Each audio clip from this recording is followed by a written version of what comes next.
targets. He got the right setup. He was able to bring NIP back from the brink.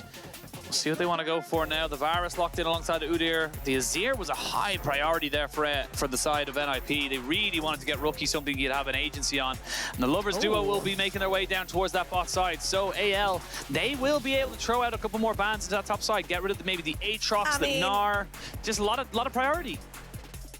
That's a Nautilus right here, I'm pretty sure, from the side of AL. Oh, they're going to choose to take the Taliyah instead. A lot of dashes in the likes of Azir and Rakan as well. Could pretty much be very strong in the hands of Shanks right here, but I feel like you miss out a lot on the opportunity that not only Nautilus is really good into Rakan, of course not very good into Xayah, but you can actually follow up on Azir and things like this, and it makes it a really strong duo together with Varus to actually punish the Rakan and play for that laning phase. Rumble is going to be the first ban right here from AL. We said how strong it is into the Udyr, especially played with things like Ignite, Scorch, Comment. But Shanji has not said his last word yet. Not yet. As we see now where they want to try and put it. I would imagine maybe a Gnar, potentially an Aatrox as the last ban here for AL, but no junglers being picked up here, but the junglers are not being prioritized either. As I say that, the Sejuani gets banned away here by the side of AL, so I was just about to say the Nautilus, pretty common ban to come out for NIP. So for now, everyone's just happy to kind of see where the draft goes. NIP will have to finish off their draft before the end to make sure they get everything they want. But I mean, there's no real mystery in terms of the solo lanes right now. You know it's an Udyr, you know it's a Taliyah, and they're going to finish off their bot lane just to make sure they get something that can deal with this Rakan and Xayah. Yep, Renata is something that you can pair up with the Varus that is pretty strong as well. Pairs up really nicely into the Xayah Rakan. It's not as threatful. Threatful? Is that a word? Threatening. Oh my god. Threatening, it's not as threatening as a Nautilus into the Rakan. Threatful. Okay. We're creating new words right here. Welcome to the LPL. Yeah, it's not as threatening into the Rakan. The Maokai on the other side. NIP are going for the full front to back themselves right now. And I'm wondering, what does Shanji have in his hands? Because something like a Nolaf here would go hard. It could. See if they want to try and work towards, but there is the Aatrox. Mentioned it a couple of times. I know. Sometimes the LPL delivers. Sometimes it doesn't go super hard, and they just kind of go back to the tried and tested. But I do like what they built up here for NIP. It's very, very standard front to back. You've got yourself a good amount of engage and disengage, as well as kind of decent damage towards that late game. AL not really kind of, you know, deferring themselves from the norm, keeping up that kind of, you know, good engaged jungler with the support and of course the terrain bending of the Taliyah to make sure they can get the advantages and get those off numbers fights. But teams are locked and loaded. Teams are ready to go. And we've got to see where they kind of go for it again. AL, they should have won that game #1, but they just weren't able to do it. NIP, they'll be lucky they won it, but at the same time, they're still 1-0 up. They can have a couple more kind of issues in this game and prove that they, in all shapes and forms, for the first 25 minutes of that game, were better than them. And NIP need to do much better if they don't want that to happen a second time.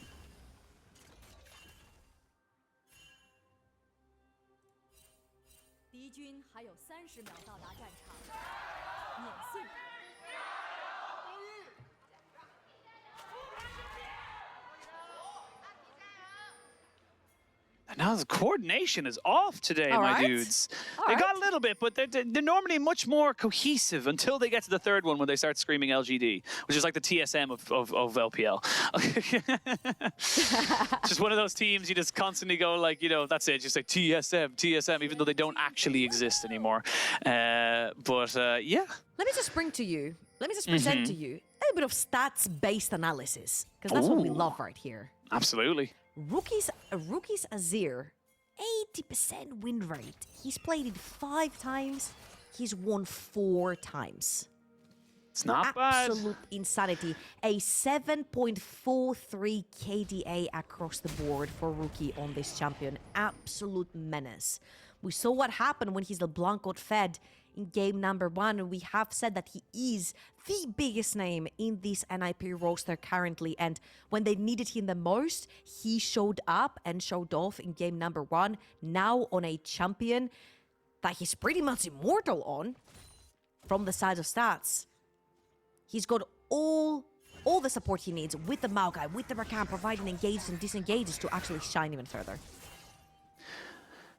course, we talk about rookies so long, and we kind of mentioned a lot of things. Such a storied player in the world. Started in 2014. He is 10 years a pro player. Started off with KT Academy, went over to the LCK, obviously won the LCK. I believe it was OGN at the time. And then came over to the LPL and has never looked back. Won his one and only international title, 2018 Worlds with IG. And it just feels like this guy has promised everything. He has been a man who really did want to kind of, everyone wanted to see him versus Faker. He was him versus Faker. And unfortunately for Rookie, be it for one reason or another, he's never really made it back to those highs. He kind of had one MSI appearance, one Worlds appearance. And that was kind of it, really, or maybe two Worlds appearances, excuse me, but that was really the only setup for him. So I want to see this guy back on the world stage. I think everybody can agree that we want to see this guy back on the world stage, but he's got to really kind of hope his team kind of steps up with him, because it's just not that easy anymore. Absolutely, and he does have the roster to back him up right here. Talking about backing up, I have been loving Croco in the early game. He takes priority quite literally. He's like, oh, I have priority, I'm invading, and the whole team follows. However, Aki did know about these types of shenanigans, and if you saw how he moved from his top quadrant to his bottom quadrant, he traced around his base to get towards the bot side of the map. He didn't want to chance it running into Croco's Zinza right there, especially with the backup of Hope and Kael coming in with the Varus and the Renata. So pretty good stuff from Aki to read the situation. However, Aki, I don't think he's very happy playing these particular two games because he has been shoved around his jungle the entire time. Rookie now, he's going to dash away. The Q3 will connect. Ooh. Yeah, needed to flash away from that one there. Had to flash that one. Yeah, if he gets hit by the wind becomes lightning, there's a flash in from Croco to get the knock up. Another auto attack, he is dead. Now you can see that Aki looking for a little bit more priority around this bot side, but I mean, Croco on this Zinzao is just so powerful that you just can't. You have to just accept. There's nothing you can really do. Rocky, nice little sidestep, but Shanks is putting a lot of damage onto him. No flash, but nowhere else to be. No real damage available for Shanks. Still had some cooldowns, but yeah, great priority from AL. I'm loving this. As I say that, they're going to jump in straight away and try and burn down Croco. Good handshake, though, to stop Photic from joining back in onto this fight. Aki very low. They're going to flash in. The knockback is good. The damage is even better, but Shanks will go down if he's not too careful. The bailout does just that and bails him out. 2 quick kills, maybe even a third. Triple kill for Croco. And they'll take what Rookie did in the first game and give it to their jungler. Oh my god, and if he was living in your jungle up until now, you bet you're not gonna be touching your jungle for a very long time. He's gonna be back with half a gold, but yeah, Tunneler already purchased, double longsword already purchased. He's almost on his way to his first item. It's like, what, 5 minutes into the game. Big question marks right here. Double flash to commit onto a Zinzao that's 1 level up and has flash available to him, whilst your mid laner is getting shoved in and has just lost his flash. A little bit questionable here, especially since the two people engaging is Aki and Zhuo, who are Rakan and Maokai, not necessarily the highest damage dealers in this particular game. When you're engaging onto Zinzao trying to kill him, and absolute disaster from NIP, and these are the plays that we talked about at the very beginning of the show, where they overcommit to these disastrous plays and ended up falling behind. NIP were looking for a clean 2-0, but I think Kael have a fantastic start to even potentially take the whole series to game 3 in reverse sweep.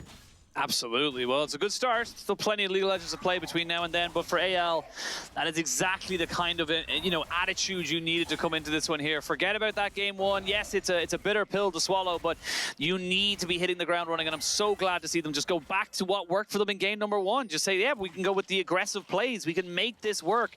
And it all kind of came down to the fact that, as you said, NIP just went very aggressive right up on top of the, kind of the jungler of AL, but you don't have the damage. The handshake just completely disconnected Photic from the rest of the team, and it meant that they just couldn't follow up.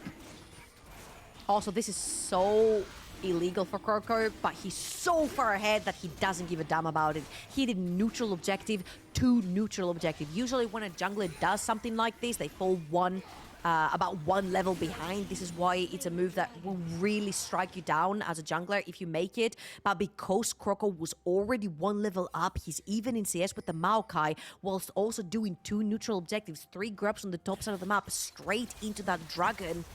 He can't make these plays work right now because he's that far ahead in the game. Rookie's looking for the shove. There's no flash. Yeah, no flash. Shanks not really got many places to go right now. He should be going down fairly soon, but the flick back is decent. And Shanks just keeps himself alive. Yeah, doesn't panic, doesn't let anyone just bully him out of this. He will have to reset, but I mean, still great to see that he doesn't give over a kill. Wow. NIP is really trying to make something work with the flashes that they took off of the previous skirmish, but Shanks, cold-blooded as you mentioned as well, make sure to not panic right there. The shot was really beautiful on Rookie. He knew that there were no flashes on neither Aki nor Rookie, so if he knocks back the Azir, who's the only one with any dashes left, he could walk out alive, and that was actually the case. Now again, I'm looking at the Zinzao and I'm like, anytime now, anytime, before minute 10, this Zinzao is going to go back to base, he's going to buy Sundered Sky, and he's going to be an entire item up on everyone onto Summoner's Rift. And we see this again, Rookie with the shove back onto Shanks, takes a little bit of time, but Shanks does get knocked back. The root is going to connect from Aki, and they are walking him down, but the second you see that the shove was almost back up for Azir. So making sure that you knock him back and not the Maokai was very pivotal from Shanks. Very well done from him. Keeps himself alive. Uh-oh, Sundered Sky. Sundered Sky, 8.5 minutes in. That's a big item spike for Croco. It does mean that he's going to be able to kind of really utilize the power that this Zinzao has. We'll see where he goes and if the rest of NIP respect the damage that will be coming their way. Not going to really see them go for much else, to be honest with you. You look at the kind of team they have, it's not really got a huge, apart from mid lane, they don't really get a huge amount of priority in any other lanes. The Udyr pushes in, the Varus and the Renata will always have a shove basically into the Xayah Rakan until about two, maybe even 3 items, to be honest with you, as we have starting to see less and less of the lethality Varus and more of the on-hit ones, so always going to be relevant towards the later stages. And yeah, I mean, with the Zinzao like this far ahead, going into an AP Maokai, might I add, I mean, you could just be so aggressive. You get all of this. I was just looking at the exact same thing you were. I'm like, this Maokai has one too many blasting wands in his inventory. Extremely squishy, which was why Aki did not want to walk into his jungle and get caught by Croco right there. But especially right now with Croco being an entire item up, he's an absolute menace. And you should expect him in most of your camps. Currently, he's about 4 camps up on you. Maybe 5? Yeah, about 4, maybe even 5, yeah. Exactly. No, literally 5 camps up on you. 3-0. He's an entire level up. He gets to dictate the pace of this game. Oh, Rookie faces back into the bush and has to flash away. Now that's a target for Croco. He's going to stick around. So I think about it, they don't see where Croco is, but I mean, Croco can go straight back for the 6 grubs, or the 3 more on the 3 he's already gotten to equal a total of 6, and Aki just kind of has to accept that this is happening, so he's just going to take away some camps, try his absolute best to keep in tow with this absolute domination from Croco. Those 3 kills really making him such a force to be reckoned with, and having that first dragon as well from the side of AL makes it so much harder for NIP to start stacking those other objectives to try and avoid Aki, to try and avoid Croco on other sides of the map. Aki will become a threat, and don't get me wrong, the AP damage from a Maokai is significant, but it is definitely a ways away before it's going to be any kind of real movement here. And now Croco, knowing there's no one really on this top side. They know that Croco's taking this camp, but I mean, they can go for a dive onto Shanji. I will say, I don't necessarily agree he should go for a dive, because I've seen it go way too wrong, way too often on an Aatrox, but we'll see. They might still look for it. They're looking with Talia. They have the wall on Shanks right here, and Shanji is not very healthy. He's going to have to flash. He's going to have to flash, but they're going to get some decent CC down. This is what I'm talking about. You can't just go in all willy-nilly, and you are going to lose so much HP. They're going to get 1. They're going to get 2. They're going to get 3. You shouldn't dive an Aatrox. I've seen it too many times. And we talked about them overextending and overreaching. You were like, please, just take the Gromp and walk away. Keep denying that Maokai the farm. Keep denying that Maokai the levels, the damage, the items as much as possible. And he was built for that. You had Mega Prior top lane, you have Mega Prior mid lane, but they decide to go for the dive. Shanji right here will actually flash towards his tower away from the Zinzao. Hery does not have enough HP to tank the tower, and the second Zinzao walks out, you'll see that Taliyah also misses spells right there from Shanks. Aki is there. Rookie gets to rotate towards the top side of the map just in time, and it's an absolute disaster because that Zinzao had a fat bounty on his head that has now been cashed in by Aatrox as well as Azir, getting 2 kills, completing first item before Shanks. Shanks is like, guys, this has happened way too many times. I have to play against this guy. 2-0 and 3-0 up. We need to calm down with that early games. We'll see if he gets another opportunity to play another game against Rookie. But yeah, I mean, just... I don't know what it is. It's so tantalizing to go for an Aatrox, but his healing when you don't have any kind of anti-heal this early on, it's just too much. And sure, there's probably plenty of reasons why you shouldn't go anti-heal this early on, but I've just seen it too many times where an Aatrox just gets dove on top of and everyone dies as they try and kill him every single time. So we come back in, that old, you know, the kind of advantage in the jungle is basically just in levels right now. Aki's been able to kind of finish up his first item, and he's only about 1,000 gold down, but I mean, in terms of actual relevance in terms of the game, like, that's perfect. Having that Leandries is just going to be so valuable to just keep everyone in check, keep ticking down those health bars with those saplings. Absolutely, and let's also not forget, for the set of AL, there's also hope. He has been firing up a storm, he has that Blade of the Ruin King. I want to mega comment AL right here for their vision control towards the both side of the map. Every time Hope is all alone under this tower, the vision is impeccable through the river, deep further into the jungle. This also allows Croco to make plays. The second he sees Maokai, he finds an opening to invade that bot quadrant of Maokai's jungle. So that vision towards the bottom of the map has been crazy good for AL to play through. And this could be a point of contention for the next fights to come, especially now that you've got a Varus with first item completed and the Dragon's coming up in 3 minutes time. But before that, we do have Rift Herald towards the top side of the map, and you see the rotation is already coming in from Hope. Everyone's coming up now for this Rift Herald. First items on AD carries, first items on mid laners, top laners, everyone except for supports. So summoners are going to be at a premium. You get an item and you get an item. Yeah, everyone gets an item. The summoners are going to be at a premium right now. No flash for Aki, no flash for Shanji. Rookie waiting on his for a couple of seconds. And yeah, they just had good vision control. And they had good ideas of where everybody's going to be. So immediately, though, NIP, they pull the trigger and say, cool, we've TP bot. We don't need to fight. We cannot fight. We need to get advantages elsewhere on the map.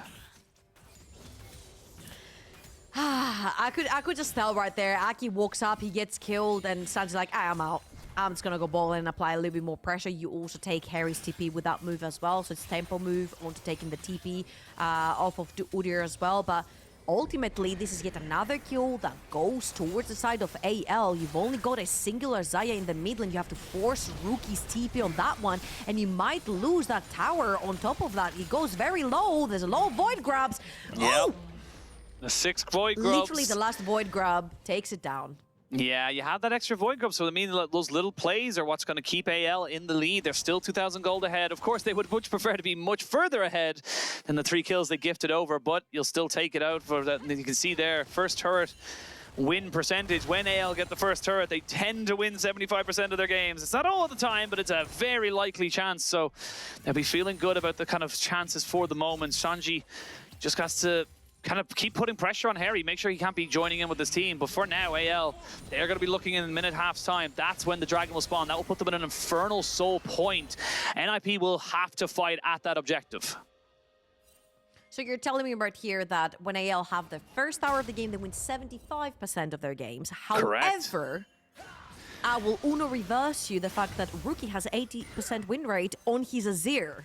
Yeah, I mean, 80 is higher than 75. We'll see which one of these numbers. yeah, there you go. There you go. So we'll see one of these numbers will prevail.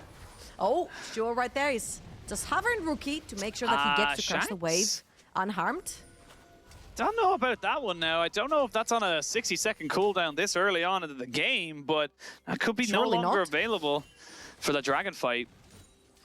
Oh, the remaining top. I think AL think that they have actually left, but Zhuo is sneaking in. Shanks doesn't know. Now Zhuo has to show because they have to shove in that wave to try and rotate towards that dragon, but I feel like it's a pretty late rotation coming in from NIP. AL's vision has been absolutely impeccable for the entirety of this game, and as you can see, Zhuo is now gonna go back to base, refill his wards, grab 2 control wards as well in his inventory, and start scouting towards the bot side of the map, whilst Croco and Shanks are still towards the top side. They do have a TP on the Shanks, that's why they're kind of leveraging that for the moment. You know they can get that shove in before anything else really happens. You'd love to have level 11 onto your Aki Maokai if you could, but it's just not to be for the moment. And now we can fight over this objective. Shanks still making his way towards mid lane, will show himself now, so still keeping that teleport regardless of how anything goes down. Photic and Hope just making sure those waves stay as even as physically possible. Now this is where the game starts to, this is where it could turn quite a bit in favor of either of these sides. This dragon is so key for AL, and Shanji's on the flank. Shanji's on the flank, and Hery is trying to keep him zoned out from getting that flank onto his carries. Zhuo though on the top side of the fight, he's gonna get spotted out by a ward, right then Hery's gonna literally sprint at him. The Maokai ult. They're collapsing. The Maokai ult comes in. Aki is not in the pit though. They need to try and get this into the get the dragon, but he doesn't even go in for the side of it. No, they give up the dragon and they go for the fight straight away. Great damage coming out here. The bailout gonna make sure that Shanks goes down just a little bit later. Photic goes off and gets another kill. Now they can chase down the rest of these kills. They can't get the Barons. They need to get something else. Croco, nice little sidestep, but they've got the CC there with the Hughes. Q3 could be massive, but now they're a little bit too far underneath the turret. He goes back towards his Zaya. And they're be able to kind of push in this mid lane, but only 2 kills. He got soul point for AL. It's still worth it. Unless NIP get more here, they're still looking for a little bit more. The turret will not survive much longer. And Hery recognizes that and backs away. But AL, yes, you lost 2 guys, but you still got soul point. And I just want to say right here, you said 75% win rate when they take the first tower, and I raised you 80% win rate on Rookie. He absolutely smurfed this fight. If you look at the Azir right there, he'll put down the soldier and he starts poking onto Croco. Croco, of course, has the ultimate. The second it goes down, look at Rookie. He sidesteps Renata ult and he dives straight into the fight, pushing everyone against the wall and clumping them up for the Aatrox. He has not been touched the entire fight, and a fantastic flash from Photic to pull back the feathers to do maximum amounts of damage right there. What a phenomenal team fight coming out from NIP, and 3-0-1 on Rookie's Azir. 2 items right now, an entire item up on Shanks' Talia. This Azir is going to hurt. AL know this, and they're pulling out the trap. Yeah, they are looking for something. The flick back is great. Rookie is dead. Very well done there. He's actually just trying to trade back a little bit more damage. Baron is spawning in 6 seconds. He does have TP, but I don't think AL will be flipping that one just yet. And those are the moments now that AL need to continue to find. They need to make sure that they're keeping NIP on their toes and they're not just letting them just kind of take over these fights because they have the superior front to back. And I love that because taking the Azir out of the map alleviates a lot of that pressure. Rookie is the one with the items. He is the one that's a nuisance when it comes to the team fights as well. So taking him off the map, you get to push both side lanes. Udyr towards the bot side, Talia towards the top side. You have your Varus in the mid lane. You start taking a few breaths by pushing down the waves and starting to reconstruct when you're going back into these team fights. But again, I think that was a little bit of a caster curse. I was like propping up Rookie. I'm like 3-0-1. You know, he's got 2 items, and he's like, you know what? I'm just gonna overextend in top lane and just die. Yeah, right. it happens. Well, it happens, I guess. I'm sorry, guys. I want to publicly apologize. We are not Rookie haters at the moment. We are trying our best to do it. But you can see there's a fair bit of gold on both these AD carries. I think they're just trying to get that last little bit to make sure they have enough for their second item before a potential fight in 2 minutes' time. That's soul. That's infernal soul as well. Having something onto a Xin Zhao, which would just be absolutely astronomical to make this one keep going. But NIP, they got a good fight last time. They didn't get the dragon. They didn't commit for the dragon. They committed for the fight. This time around, though, they are going to have to commit for the objective rather than just the kills after the fact. Absolutely, and always the question is, when you are the team that has the 3 dragons, you could also just turn around and start the Baron. This virus is going to be hurting Baron, you're going to take it down so quickly, so AL can actually make the call here to give 1 dragon away to NIP, delay their soul, and play for the Baron. That's going to give them so much side lane pressure, especially with the Udyr.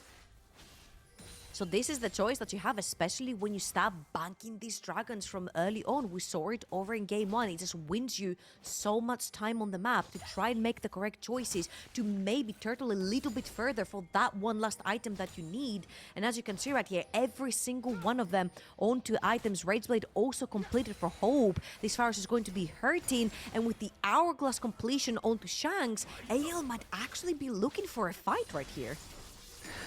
They're definitely preparing for one. That's for sure. We will see resets coming in now. 45 seconds till Dragon spawns. All waves have kind of been sorted out. But like you said, AL, they haven't been pushed out yet. And this is what I was talking about a little bit earlier. This damage from the Maokai is not to be sniffed at. It is definitely something that can do a fierce amount of your HP before the fight even begins. Let's wait to see now where everyone goes. 2 items onto the AD carries, 2 items onto the mid laners, nearly 2 items onto both top laners. I will say the tank items a little bit cheaper, so not too surprising there. But NIP, maybe they forego the soul. Maybe they say we don't care about the soul because you're so squishy. We can go for a fight after this. Hery has already moved in straight away to make sure that they cannot just burn a Baron down as quick as they possibly like. But now AL are moving back in towards this dragon. TP down the bot side. That's going to be Shanji on a flank. The dragon has been procced and aggroed. He knows that the fight is on. And AL, do they want to try and fully go for this one here? Or maybe they're going for Shanji.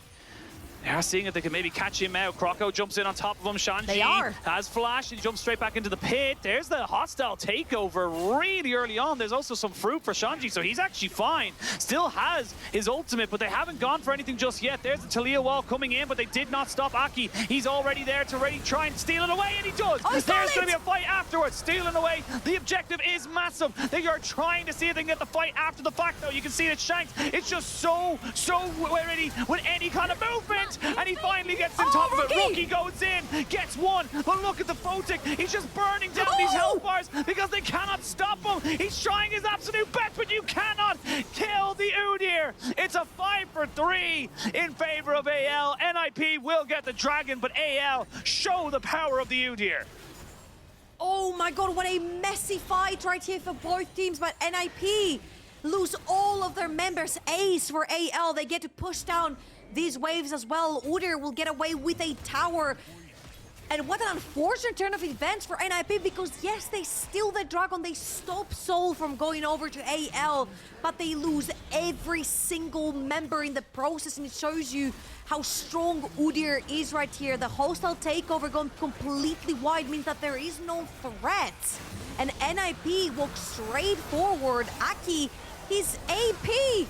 The second he gets knocked up by Talia, he melts. This is your front line. The only thing you have remaining is the Aatrox, and he's actually full lethality as well. Hope getting so many auto attacks down in this particular fight, and even though Rookie does find himself in the backline, he does kill off Hope, and Kael ends up dying from the feathers.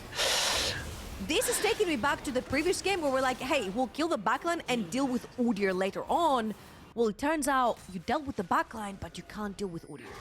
No, you cannot. 3 kills there for a rookie was kind of insane. Just taking them all out 1v3 effectively, but really, really well done. And I mean, look, Aki knew what he was doing when he went in for that fight. He said, look, I'm going to steal away the dragon. I have to steal away the dragon. And he did just that. So really good to see it from him. But AL starting to become unkillable, to be honest with you, at that top half of the map. Croco and Hery just really able to just do so much there to just burn down so many of these health bars. And yes, Photic is building up. He's becoming a AD carry of late game caliber, but this Udyr is online and needs to be dealt with. So for now, AL, they might look for a move on this Baron, but I think it'll be very risky considering you've lost pretty much all your summoners in that last fight. That was a really lovely flank that Hery was on through the bot side quadrant of Aki's jungle. Unluckily for him, Rookie does sniff him out. He does see him. So now Hery has to take the long way around. But again, you need Azir in these fights. You need to put the poke down. Tower's gonna go down from Rookie right here. Zhuo is trying to find an opening, but Croco is playing right in his face. Croco getting so much early gold in this game, has been able to play that frontline for his team. The frontline his team needs, the tank his team needs to play that front to back. You've got Taliyah, you've got Varus. Keeping your frontline alive is so pivotal to play the front to back playstyle that AL have been drafting for over and over and over again. They have been one of these notorious teams that love playing this front to back playstyle. Senna Ken's been one of the most optimal scenarios to do this in. But right now they've got a pretty good setup with the Udyr and the Xin Zhao. They're looking to pressure out the waves. Bot lane's been pushed, top lane's been pushed by Taliyah. Varus pushing in that mid lane wave, and we're looking for the next fight, 1.5 minutes still. So for AL and NIP are gonna have to find a way to break apart the fight again. We reset, everyone going to get their flashes back, everyone going to get their summoners back in, and we will have another fight around this dragon, you would have to imagine. Because now AL have, unfortunately, a bit of a harder choice. We're getting to the stage in the game where even Baroned up minions, with how short range their composition is, doesn't really help them out that much. It might get maybe 1 or 2 outer towers, or inner towers, excuse me, but that's about it. So giving over a second Infernal Dragon, all those extra stats to someone like Rookie, who is on 3 items, has the Void Staff finished up before this next fight, I just don't think it's worth it. And now NIP really want to start to put down the pressure. This game has been so close. AL have been in the ascendancy, but we saw this last time, Trouble, in game number 1. AL were the ones making the proactive plays. They were the ones coming out on top. But they weren't the ones to win that game. It was NIP who had that clutch factor, who got the right items, the right times, and got the right fights as well. You see Photic just trying to build up towards that LDR, hopefully get it before this next big fight, but I don't think he's got time before this fight, as the dragon is spawning in 20 seconds, and AL, they're saying, okay, maybe we go for the Baron. Maybe that is what our call is. They're kind of covering both sides of the map. I feel like AL are doing something that T1 has actually perfected and they brought out in the scene like a few years ago, which is baiting someone's vision on the map. AL know that NIP know that they can threaten the Baron whenever they want. They know Shanji's here. They don't necessarily have to take that. Shanji's trying to get onto a flank. He'll be fine. He'll sneak his way back out, but they are chasing him. Yeah, they're going to pop down the Taliyah give the dragon wall. over to NIP. They're going to try. There's going to be a bit of a change off this one here. They get Shanji's ultimate, but they also get the Taliyah wall, so you cannot section off this fight. You're kind of being corralled away. AL, you're panicking a little bit here. You need to reset. You need to calm down. Shanji's almost got his ult back up. Like, this is really bad right now for AL. The dragon is going back and forth. None of the two teams are putting any damage down, but I think AL actually need to start the fight here because Shanji does not have the ultimate in the backline, and Hery is actually keeping him under control. Zhuo has to burn his Mikaels.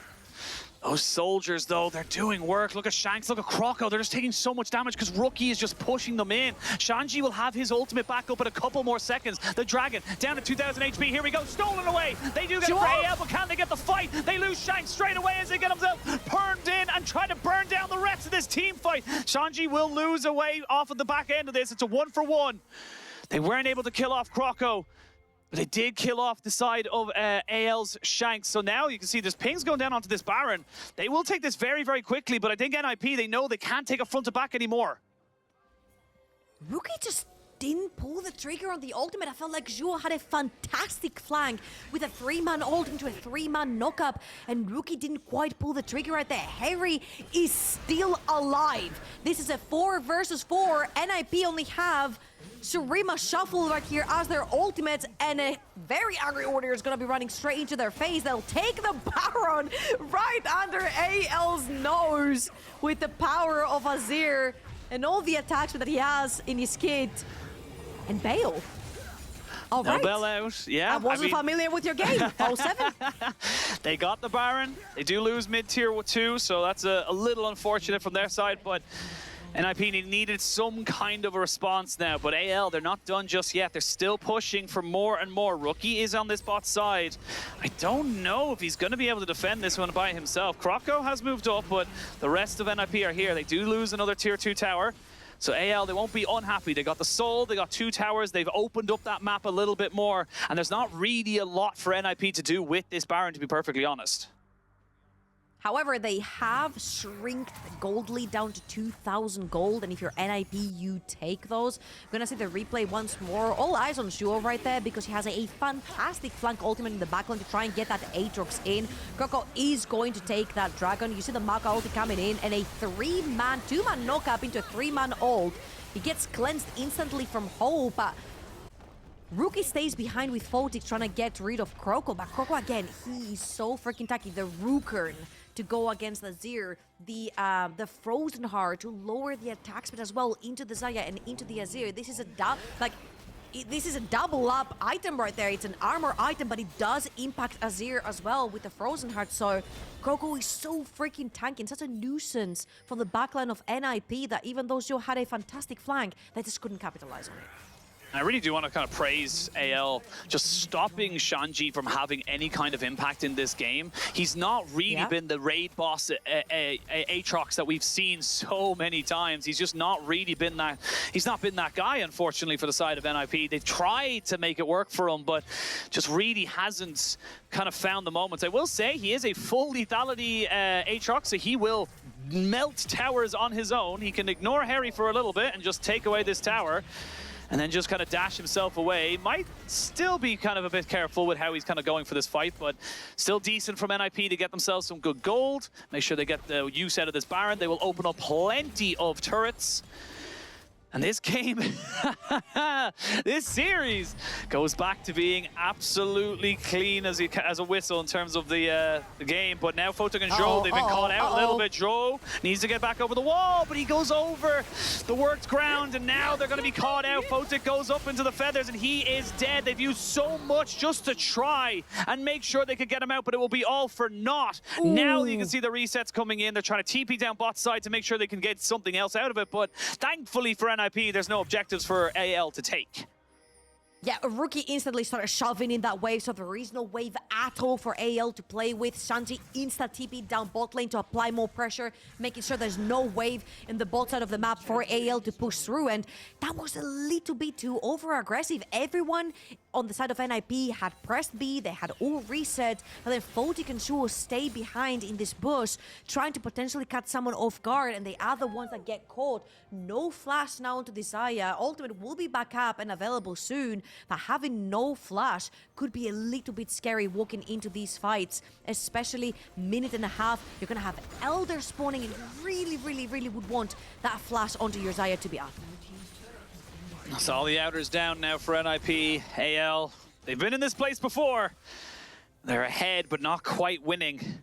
You would definitely say that they're feeling confident that Infernal Soul will just melt health bars as we have seen so far, but for NIP, can't let those mistakes happen again. Photic lost his flash as well in that last skirmish, so he will not have that available for this Elder Dragon in a minute's time. Honestly, probably could have just let himself die, just knowing that he needed that summoner more than he did the death kind of, death counter. But it is what it is. As we come back in and we kind of see where everyone is going, and you imagine their only eyes right now is in a minute's time for that Elder. And you got to be feeling confident as AL. This Elder is a game winner if you get it, but unfortunately for you as well, it's also one for NIP. You cannot risk it. Rookie is just so massive right now. He really is a problem. One or two small kind of soldiers going into your face and you are just going to die. That's just how it is. I want to also remind here that this on-hit Varus was what gave NIP the win in game number 1, and Hope is piloting this time. 4 items onto this Varus as well. The Jack Show being completed as well makes him a ton bit tankier to try and tank those soldiers that you talked about, to try and tank those feathers that we talked about from the side of Photic as well. And now NIP need to yet again try to find a way for Shanji to play these fights, to try to find a way for Shanji to get into the backline. Elder Dragon is going to spawn. NIP, they do have the push in the mid lane. That's a pretty good way for them to play through. Aki, when do you press your ult? When do you engage this fight? Shanji dives in, comes back out. He's like, nope, I'll take care of that. He was just checking. He was just checking to make sure they were definitely doing the dragon, but they have vision on it now, and they know what's going on with it. It's 8,000 HP. There's the Taliyah ultimate to come out. Can they burst this dragon down in time? That is the real question. The hostile takeover comes in. They need to burn down on top of Aki because they know that this dragon's going down. Elder goes over. They kill Aki, but can they get the fight afterwards? They shove them into the wall. There's the bailout. It's fantastic. And your Elder be down, but it's all onto Rookie. Rookie versus the world, but he just can't do it. The Elder goes to NIP, but they lose all the buffs. They're TPing bot. These death timers are long. I don't know if they're long enough.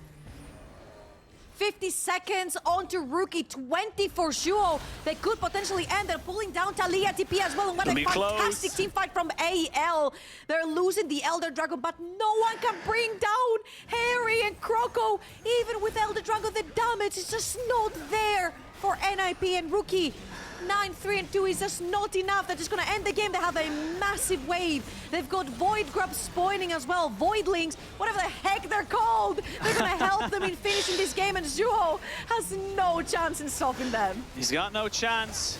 They just need to try and delay if they can, but I don't think they can. That's going to be 1-1 on the scoreboard here. Not really a lot else to be said about it. They are going to send us to a game 3. Really well done there by AL to make sure they get themselves a proper chance in this series. Honestly, I feel like this is how game number 1 should have ended as well. You asked me what did I want to see change from the side of AL. I said nothing. It was pretty much like the draft suited them. The way they played the game suited them. Croco, absolutely fantastic in the early game, getting the advantages through his priority lanes. This time around, they made no mistakes in teamfights and they just closed it out. Yeah, I mean, the Udyr and the Xin Zhao, just a perfect pairing in the sense that they just couldn't die, and they got onto the back line despite the Elder Steal. NIP will be going to a game number 3 versus AL. We will send it to a quick break, and when we return,